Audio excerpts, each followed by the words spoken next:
I've had encounters with people I barely knew that just had a really bad attitude.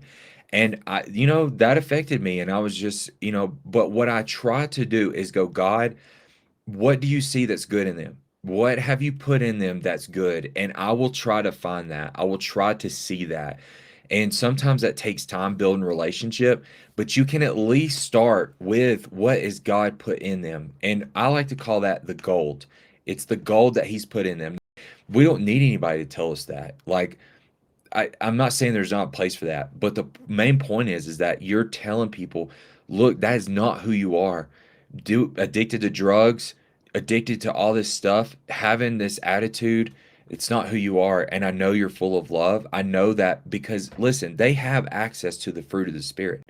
And so you're choosing to declare and speak life, call things that are not as though they are. And Romans talks about God, this is how God operates.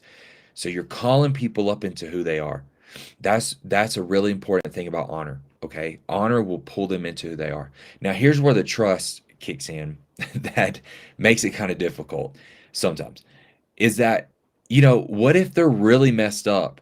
And I mean just really messed up. And you want to be able to call them out and say, you're being stupid. You don't know what, all this stuff that you're into, you're in and out of jail. I don't want to help you. I'm done with you. Right.